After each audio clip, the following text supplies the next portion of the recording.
Hello friends, ओम श्री गणेशाय नमः। जय श्री कृष्णा। आप सभी का स्वागत है आपके अपने यूट्यूब चैनल पर। फ्रेंड्स, आज हम आपको इस वीडियो में बताने जा रहे हैं जन्मों की पितृ दोषों का निवारण करने वाली मोक्ष प्रदायिनी वैशाख अमावस्या की व्रत कथा और महत्व के बारे में। फ्रेंड्स, वीडियो शुरू करने से पहले आपसे रिक्वेस्ट है, अगर आप हमारे चैनल पर नए हैं और आपने अभी तक चैनल को सब्सक्राइब नहीं किया है तो प्लीज सब्सक्राइब कीजिएगा चैनल को, साथ ही प्रेस कीजिएगा बेल आइकन को, जिससे नए वीडियो से रिलेटेड नोटिफिकेशन आपको तुरंत प्राप्त हो सके। और वीडियो पसंद आने पर वीडियो को लाइक और शेयर जरूर कीजिएगा ताकि सभी भक्तों को इस वीडियो का लाभ प्राप्त हो सके। और कमेंट बॉक्स में जय श्री कृष्णा जरूर लिखिएगा। वैशाख मास हिंदू वर्ष का दूसरा महीना है। कृष्ण पक्ष के अंतिम दिन को अमावस्या कहा जाता है। वैशाख मास की अमावस्या कोटि गया के समान फल देने वाली होती है। इस दिन कुंभ सहित श्राद्ध व पिंड दान करने से जन्मों की पितृ दोषों से मुक्ति प्राप्त होती है। यह दिन धर्म, कर्म, स्नान, दान, तर्पण आदि के लिए बहुत शुभ माना जाता है। वैशाख अमावस्या को सतुआई अमावस्या के नाम से भी जाना जाता है। इस दिन सत्तू के दान करने का विशेष महत्व माना जाता है।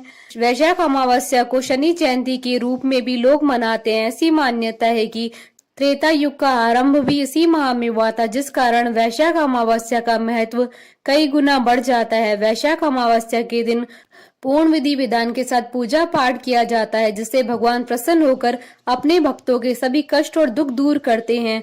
आज के दिन व्रत करना बहुत ही शुभ फलदायी माना जाता है। वैशाख अमावस्या के दिन प्रातः काल ब्रह्म मुहूर्त में उठकर नित्य कर्म से निवृत्त होकर स्नान करें। गंगा, यमुना आदि नदियों में स्नान करने का बहुत महत्व माना गया है। पवित्र सरोवरों में भी स्नान किया जाता है। जो लोग गंगा स्नान करने में असमर्थ हैं, वो नहाने के पानी में गंगा जल डालकर स्नान कर सकते हैं। स्नान करने के पश्चात सूर्य देव को अर्घ्य दे और बहते हुए जल में तिल प्रवाहित करें। पीपल के वृक्ष को भी जल अर्पित करना जरूरी होता है, क्योंकि इस दिन कई क्षेत्रों में शनि जयंती मनाई जाती है। इसलिए शनि देव की तेल और तिल और दीप आदि जलाकर पूजा करनी चाहिए, क्योंकि ऐसा करना बेहद पुण्यदायी माना जाता है। शनि चालीसा का पाठ और शनि मंत्रों का जाप करना न भूले। ऐसा करने से शनि देव की कृपा आप पर बनी रहेगी। अपनी सामर्थ्य के अनुसार दान दक्षिणा दें। फ्रेंड्स, अब आइए प्रारंभ करिए वैशाख अमावस्या की व्रत कथा। बहुत समय पहले की बात है। आनर्त देश में धर्मवर्ण नाम से विख्यात एक ब्राह्मण थे। मुनिवर धर्मवर्ण ने उसी कलयुग में ही किसी समय महात्मा मुनियों के सत्र याग में सम्मिलित होने के लिए पुष्कर क्षेत्र की यात्रा की। बहुत ही धार्मिक प्रवृत्ति का व्यक्ति था। वह ऋषि मुनियों का बहुत आदर करता था, उनसे ज्ञान ग्रहण करता था, साथ ही व्रत उपवास करता था। एक बार उसने किसी महात्मा के मुख से सुना था कि भगवान विष्णु का नाम इस कलयुग में स्मरण करने से जो पुण्य प्राप्त होता है और किसी भी अन्य कार्य से प्राप्त नहीं हो सकता है। जो पुण्य मनुष्य को अन्य युगों में जो पुण्य यज्ञ करने से प्राप्त होता है, उससे भी अधिक फल मनुष्य को आसानी से इस घोर कलयुग में भगवान नाम का स्मरण करने से प्राप्त हो जाता है। बस सन्यासियों की यह बात धर्मवर्ण के मन में घर कर गई और वह संसार से विमुख होकर विरक्त हो गया और उसने संन्यास ले लिया। धर्मवर्ण संन्यास लेकर इधर उधर भ्रमण करने लगा। एक दिन घूमते घूमते वह पितृलोक में जा पहुंचा। उन्होंने कर्म से कष्ट पाते हुए पितरों को बड़ी भयंकर दशा में देखा। वह दौड़ते, रोते और गिरते पड़ते थे। उन्होंने अपने पितरों को भी नीचे अंधकूप में पड़े हुए देखा। उनको देखकर आश्चर्यचकित हो दयालु धर्मवर्ण ने पूछा, आप लोग कौन है? किस दुष्कर कर्म के प्रभाव से इस अंधकूप में पड़े हैं? पितरों ने कहा, हम श्री वत्स गोत्र वाले हैं। पृथ्वी पर हमारी कोई संतान नहीं रह गई है, अतः हम श्राद्ध और पिंड से वंचित है, इसलिए यहाँ हमें नरक का कष्ट भोगना पड़ता है। संतानहीन दुरात्माओं का अंधकूप में पतन होता है। हमारे वंश में एक ही माँ यशस्वी पुरुष है जो धर्मवर्ण के नाम से विख्यात है, किंतु वह विरक्त होकर अकेला घूमता फिरता है। उसने अपने गृहस्थ धर्म को नहीं स्वीकार किया। वह एक ही तंतु हमारे कुल में अवशिष्ट है। उसकी भी आयु क्षीण हो जाने पर हम लोग घोर अंधकूप में गिर पड़ेंगे, जहाँ से फिर निकलना कठिन होगा। इसलिए तुम पृथ्वी पर जाकर धर्मवर्ण को समझाओ। हम लोग दया के पात्र हैं। हमारे वचनों से उसको यह बताओ कि हमारी वंशारूपा दूर्वा को काल रूपी चूहा प्रतिदिन खा रहा है। क्रमशः सारे वंश का नाश हो गया है। एक तुम ही बचे हो। जब तुम भी मर जाओगे तब संतान परंपरा न होने के कारण तुम्हें भी अंधकूप में गिरना पड़ेगा। इसलिए गृहस्थ धर्म को स्वीकार करके संतान की वृद्धि करो। इससे हमारी और तुम्हारी दोनों की ऊर्ध्व गति होगी। यदि एक भी पुत्र वैशाख, माघ अथवा कार्तिक मास में हमारे उद्देश्य से स्नान, श्राद्ध और दान करेगा तो उससे हम लोगों की ऊर्ध्व गति होगी और नरक से उद्धार हो जाएगा। यदि एक पुत्र भी भगवान विष्णु का भक्त हो जाए, एक भी एकादशी का व्रत रखने लगे अथवा यदि एक भी भगवान विष्णु की पाप नाशक कथा का श्रवण करे तो उसकी 100 भावी पीढ़ियों का उद्धार होता है। ये पीढ़ियां पाप से आवृत होने पर भी नरक का दर्शन नहीं करती। दया और धर्म से रहित उन बहुत से पुत्रों के जन्म से क्या लाभ है जो कुल में उत्पन्न होकर सर्वव्यापी भगवान नारायण की पूजा नहीं करते। इस प्रकार प्रिय वचनों द्वारा धर्म वर्ण को समझाकर तुम उसे विरक्तिपूर्ण ब्रह्मचर्य आश्रम से गृहस्थ आश्रम में प्रवेश करने की सलाह दो।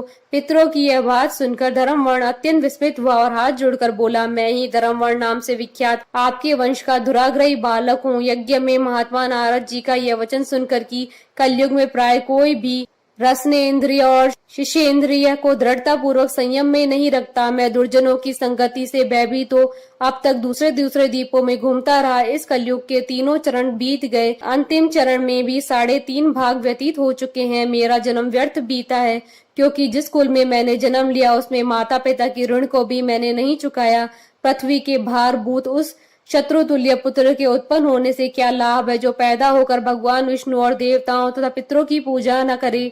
मैं आप लोगों की आज्ञा का पालन करूंगा। बताइए पृथ्वी पर किस प्रकार मुझे कलयुग से और संसार से भी बाधा नहीं प्राप्त होगी।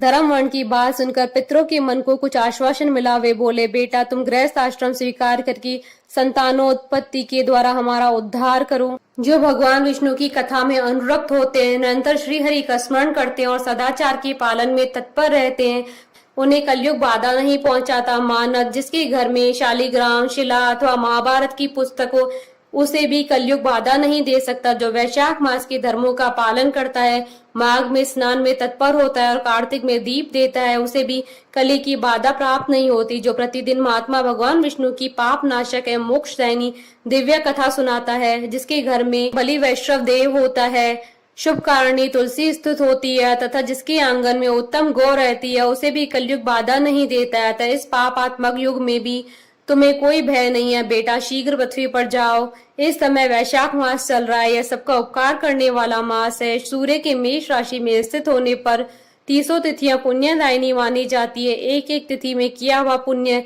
कोटि कोटि गुना अधिक होता है। उनमें से भी जो वैशाख मास की अमावस्या तिथि है वह मनुष्य को मोक्ष देने वाली है, देवताओं और पितरों को बहुत प्रिय है, शीघ्र ही मोक्ष की प्राप्ति कराने वाली है।